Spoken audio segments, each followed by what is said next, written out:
The Shin Show. Today's guest, director Jail Park. Next question is a few of the members' stories revolve around personal artifacts and items from their family. For example, Chongwoo's letter from his mother was shown and some photos. So, what was the process like to obtain them? Oh, well, I think a good story always has like a symbolic object, right? And it happened naturally. I mean, you know, uh, like Mark's story. Like, I mean, there were these nicknames that the marketing team put, and there were those nicknames happened naturally. When the writing team and I were researching their past, and we did tell the members of those nicknames, and they were surprised, like, wow, that is sort of me. But anyway, yeah, the objects just happened naturally, like based on the themes. Like, I guess for Mark, it was the knight in a chessboard because there's a story about him being very competitive. The knight also connects with Cheo's story and also Chungwoo's story because Cheon talked about just being like a racehorse all the time. And also Chungwoo talks about riding horses. We found these objects and try to connect them with all the other members. And there's like Utah with the butterfly. Obviously, it's a popular song by him. Also, butterfly. I mean, you see it. The Easter egg is like, you see the butterfly throughout the series. So yeah, and obtaining the objects, yeah, it's like they would contact the parents, and the parents, a lot of the family members, they had a good time too. It was a emotional experience for them, like looking back on the past. And I remember Mark talking about like looking at family photos for the first time in a long time. So we're all like digging in the past and finding these objects, and the parents were kind enough to send us the actual photos and the actual objects. And does that answer the question? Yeah, it does. And I think it helped a lot, especially in the animation as well. We had to kind of make sure that as a child, what they look like. We had to really, there was a great reference for the animators too. Yeah, I mean, how detailed the animators got was like, if you look at even Taeyong's story, that red bus in the background that passes by is the red bus that Chungwoo always used to take to during his trainee days. It's just that sequence got cut, so people won't know it. But a lot of the animations are interconnected. Like even like an animation that got cut from Chungwoo's story is he always get like manwon, like $10 from his mom, and he would go to the convenience store to eat. And we had connected that with Utah's store, where Utah's in the convenience store. That got cut too, but I guess that's the theme. Like a lot of stuff got cut, but yeah. But I think there are important objects in the story, and it was very fun, obtaining those items. All of them were returned properly. Yeah. And also, the main cast playing is young Mark and Taeyong look alike them. Did you actually try to find young talents who possessed similar features as the members, or was another attribute like, or like acting skills, or, what was the primary focus? Okay, so finding similar people is so easy. The difficult part is finding similar looking people that are good actors. And that's why I think Chiu Chung or Chungju, our second AD, did a phenomenal job. It's all her. She found Soha, who plays Young Mark. Young Mark. She even found, I think, or did you find him? I think Ha 실장님, I think. Yeah, I found, think our production Young manager found Young Taeyong. Young Taeyong, and I think our team did a phenomenal job. And I personally hate it when I see like a movie, like I'm a big fan of Once Upon a Time in America, and you like Robert De Niro's younger self, and there's all these different casts. It's such an amazing movie, but I'm just like, man, none of the younger parts look like them, and that's one of my pet peeves. So we cared so much about finding people that look like the younger versions of the members. I think the fact that we did this in such a short amount of time was almost like, to me, it was like almost like a miracle. Like I was like Mark says, destiny. yeah, like it felt like, oh, like finally we got something. Oh, yeah, you found us all on Instagram. Yeah. I don't know what like I was asking you to find it, and you were having a hard time, and then she was like, "What about this person?" And it turns out this, by the way, young Mark Soha, such a cute kid, but also extremely talented, such an amazing actor. Yeah, very mature for his age. Like his level of concentration is incredible. He really understood, and he was actually like it's not you telling him, like he was actually having a conversation, was trying to understand what you want from him. Yeah. And that was really incredible to see for a Also, young kid. when he was playing chess, that's actually a famous game. I'm not going to give away the Easter egg. I mean, if there's any chess fan out there that's also an NCT 127 fan, if you look at the particular game that Mark plays, it's a very famous match. And Seohat had learned not only chess, but memorized the moves, you know? Yeah. I'd like to personally like to thank his mom as well, because she really made sure that, you know, Sohad took his time and, you know, came to the office and, you know, rehearsed the chess playing. Yeah. The Shin Show. So, which member of NCT 127 did you had to kind of like had to try extra hard to break the barrier for them to really open up to you? Well, you know, when you interview somebody, like, I mean, obviously everyone has different personalities, but generally speaking, like everyone was so candid and thoughtful and honest. So that was very surprising. But the thing is, everyone has different personalities. I mean, Tae's known to not want to disclose too much about his family. You know, and Cheon's thought of being like a little bit of mutoktoke, like, you know, mutoktoke, do the subtitles for me, I don't know. So yeah, like, I mean, everyone knows. If you're a Cheon fan, you know what I'm talking about. But anyway, but it was surprising, like everyone had different personalities. Like Haechan, who was the Bangne, who's the youngest member of NCT 127, was surprisingly the most grown up. The way he spoke during their interviews, we could have probably done the whole series just with Haechan's interviews, because he was like a 70-year-old wise man speaking. He had so many quotable lines, and so Haechan, being the Bangne and the cute Bangne, he sounded like a 70-year-old wise man. So there's that. Yeah, Johnny was obviously hilarious. Yuta was just honest, too honest, but you know. So another fan question is, some of the members have debuted as an actor, but not all of them. Did you face any challenges while directing, since NCT 127 members are mostly not an actor? How did you work with them, each of them, to get the best performance? They're not and I've worked with so many actors, you know, that we work together, and there are many bad actors. Like, I mean, especially when you're doing like short films like I have, or you do commercials, or you even do like independent features, you're not going to always get like that top celebrity actor, you know, or that talented actor. I would say, generally speaking, all of them are better than most Korean actors. And I don't know, it's a compliment, this, like the compliment to NCT, but the diss is actually to the Korean industry. There's so many bad actors in the industry. So I was so fortunate that all of them were great. Like Taeyong, obviously, there's this hashtag going around, like, you know, manifest Taeyong as an actor. But Haechan, amazing. You didn't even need a second take. Mark, the charisma. Like, actually, all of them, I think at a certain point, they can become an actor. Yuta, obviously, already was in high and low. So from my personal experience was that they were all had better actings than some of the actors I've worked with. So I think there's kind of that image, like they don't like idols becoming actors in the acting industry in Korea. Like they think that they use the popularity and things like that. Yeah. But I think there's a certain level of skills and talent that they have. Yeah, I think that's the qualm that most NCT fans have, is that since there's 9 members, you don't get to see how talented each member is. You know what I mean? Like, it's like what we were talking about the other day. Like, you know, if you listen to the album Irregular, we're more fans of the regular songs than the irregular songs. You know what I'm talking about? Yeah. Like the regular songs, like the R&B tracks that are more Yu Young-jin based, you see that, oh my God, like, it's not just Do-young and Tae that are phenomenal singers. I mean, Haechan has an amazing voice, you know. By the way, like in between takes, you can hear Taeyong singing. Like he's just singing because he's just for fun.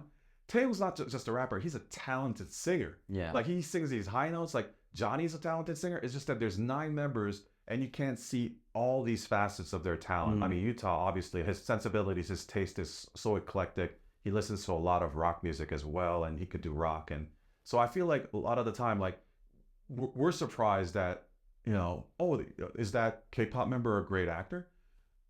It's just that we don't get to see these other sides to them. Even in the music, we don't get to see it. So I mean, Exactly. I don't think it's surprising that these members are good actors. But I mean, yeah, you're right. There are a lot of K-pop bands where they're not good actors, but I would say most of the time it's when they're just not even good singers either. You know, but NCT 127, they're all good singers. I think NCT 127, they really are a performance team. Like they really shine on stage. I think that's where they really shine. And even in the interview, they were mentioning like how they love being on stage because that's where they know that they can really show their talent in their true colors. Yeah. So sometimes in a way, like I agree with the fans when they say it's a little bit too neo. You know, like maybe this documentary is too neo as well, but like, you know, it's like neo culture technology, but me and you were making a joke. It's like, maybe we don't want neo culture technology. Maybe we just want regular culture technology. Yeah. And that would be enough because if you look at every member, we don't need that flash. Like if you just show them the way they are, they're already, you know, Exactly. so special. I mean, every member has unique talents. Yeah. Yeah, exactly. From now, we would like to talk about each part of this, the members, about their stories and their performances. So the first question is, why were Mark and Haechan the only ones in pajamas? Is it simply because they're both in the youngest of the group, or is there another meaning? Well, there's like the tiger and the bear that people noticed, but there's like also the story of Tangun Harabaji, and Tangun Harabaji is like this myth of how Korea was created. That there was this bear and then tiger in a cave. You know, the Korean god said, "We'll make you a human being if you could eat this garlic for a certain amount of days." And what happened was the bear, you know, Stayed. was more patient, but the tiger is like he couldn't handle it, and he was the more rambunctious personality, but the bear was more calm. And we thought it's hilarious because that's sort of the relationship that Haechan and Mark had in the trainee days. Mark was this like model student. Haechan was a troublemaker, mischievous, you know, like very cheeky. So it's funny because you know the bear pajamas should actually be Mark, and the tiger pajamas should be actually Haechan. But we switched it because of those animals being their particular symbols. But the pajamas had to do with the fact that because what do you do when you wear pajamas? You go to bed, right? And after you go to bed, what do you do? What do you do after you sleep? There.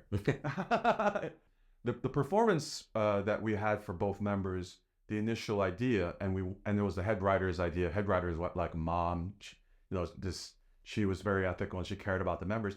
The performance we wanted from Mark was we wanted to just put him to bed. Yeah. We wanted to not put him to bed like, you know, take him to the mattress and kill him, but have him sleep. Yeah. So we loved it when we were shooting with Mark and Haechan. Most of the time it's like, just sleep, Yeah. you know? So the performance we wanted to do for 24 hours was we wanted to have Mark just sleep in bed, but they didn't have time for that. Yeah, exactly. Because they were so busy with the schedules. Like, can we, because in the middle of the night, they were like, oh, so can we sleep for like 4 hours here and come back and then sleep like a couple days later, sleep like 6 hours? He was like, that's not going to work, right? So, I mean, they're in two different units and they're so busy. So the performance idea that Nayeon had was, wow, just let him sleep. And we thought the fans would love it. And I think that's where we got the ideas for the pajamas. The Shin Show. Next question is, Haechan's story moved me so much, and I'm happy to be his fan and see his growth as an artist, as a person. Seeing this side of him in the documentary is Donghyuk, with his family and especially learning about his relationship with his mother was very, very emotional. Was what we saw in the documentary his first reaction to his mother's voice in the tape? There was this like invisible line between fiction and nonfiction that people think that this is scripted, but I want to tell people that even what Donghyuk says, even what Haechan says in the hypnosis scene, those are his words. We didn't write it. He said it in the off-the-record interviews, and he just repeated those words. We just added the fictional element with the hypnotist kid, who, by the way, happens to be also young Mark. So what Haechan says there is his actual words that I'm stuck at 14. He always said that. So when we're doing the fictitious parts, we always want to surprise the members with reality, you know. So we did surprise Haechan by playing that in the studio. So that is actually Haechan's real response to his mom sending him this, tape, this letter. So yeah, and he said that he told me it was he was holding back tears the whole time, and fortunately he had his eyes closed, which makes it more difficult for you to cry. So that did help him. I think he said it, or it was a head writer. I think it's Haechan that said it. But yeah, so that was the actual real reaction. So this one's about Jongwoo. Is there any hidden meaning behind certain set properties like color palettes or costume choices? Referring to Jongwoo's clown costume is a traditional clothing, a Korean costume. Yeah, I think we did the Korean flag. I mean, if you look at the colors in the set, it's the Korean flag. And throughout the entire series, we have the main color of SM, which is pink.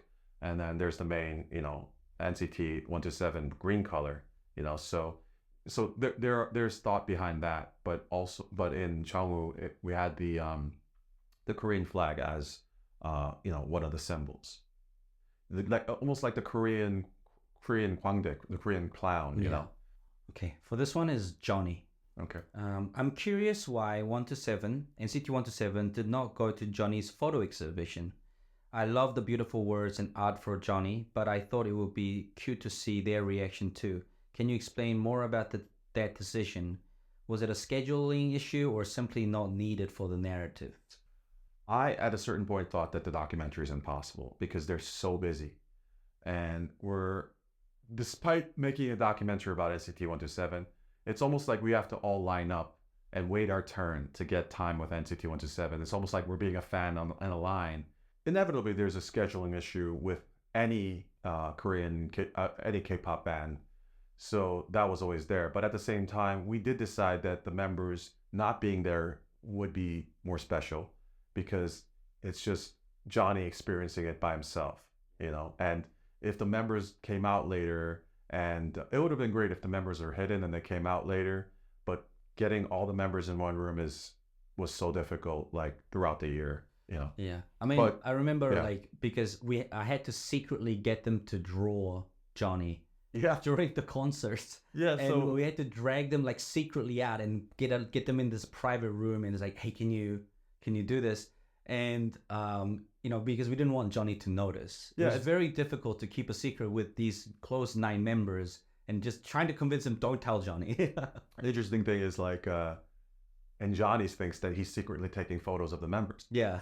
And actually, in fact, it's the opposite, that the members are secretly drawing him. Yeah, exactly. So and they were so busy, they had to draw in between. But I think they did a phenomenal job. Yeah. But one memorable member of the drawing is Tae. I mean, his choice of object or whatever he's drawing was just so hilarious. I remember he was the first guy I asked. If you look at the paintings, only Tae's has 2 of Johnny. Yeah. Every other member is just one version. The reason this Tae's drawing is that the painting is, it's like it turns out, you look at Johnny, looks like he's sick. Yeah. But no, it was endearing. In the end, we included both versions. Yeah. And he drew a ghost. I was like, a ghost? It was a natural reaction. Yes, of course. course. A ghost. I drew him as a ghost. It's like, you want Johnny dead? It's like, no, a soulmate. Yeah. The Shin Show. All right, this one is about Taeyong. Yeah.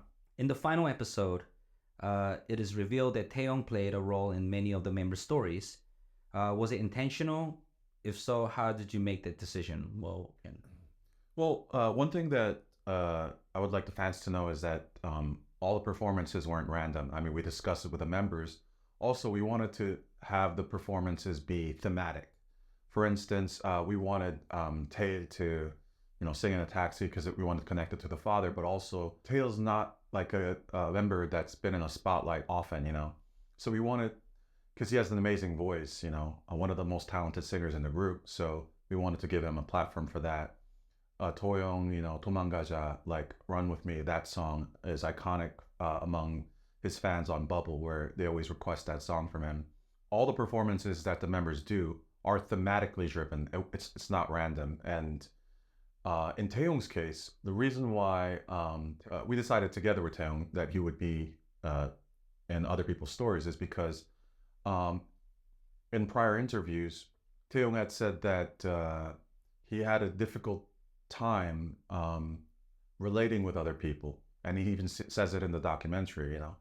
And the reason being, he has such a traumatic past. Like, I mean, you know, the Taeyong story in the documentary is beautiful, but that's actually a really PG version of his real life. I mean, inevitably, we want a lot of audiences to see it, so you know, some details get cut, a lot of crucial details get cut sometimes, and Taeyong has one of the most traumatic childhoods of any member, and due to that, I think Taeyong expressed this inability to relate to other people on a personal level sometimes. And Taeyong had, during a concert, I was so glad when he expressed that, you know, in the first year, you learned this, second year, you learned this, third year, you learned this, but in the seventh year, he learned how to love. And I thought that's so amazing because after being turned down by his first love, he had this fear of confessing his love for other people, expressing love for other people, and the fact that maybe through the documentary a little bit, you know, I think a documentary had some part to play in that development. I was so glad to hear that he was more open to express his love for other people, and I think that's what's expressed by him being in other people's stories. That now there's no longer a barrier between him and other people, and he's trying to understand his members more as a leader of the group. And I think him being in other people's stories, he was excited about it, and we were excited too. And through that, he was able to see the world through their eyes, you know. So I think even Utah talked about it. Like Utah said, you know, in his radio show, he said he was surprised by other people's stories. Like this member went through this. Oh, this they thought of this. So Taeyong, you know, knowing about the other members' stories, I think he was able to develop more as a person, not just as a K-pop star. I think it was really the documentary was beautifully wrapped up because of that what he said in the last show of the Seoul concert. Yeah, I think that's the beauty of documentary. Yeah, like reality somehow comes together, you know. And I think, and then there's that cross, there's that green cross that he drew for like you know, when he was confessing his love for the girl, and then you see that same love letter to all the members, you know, in their various locations.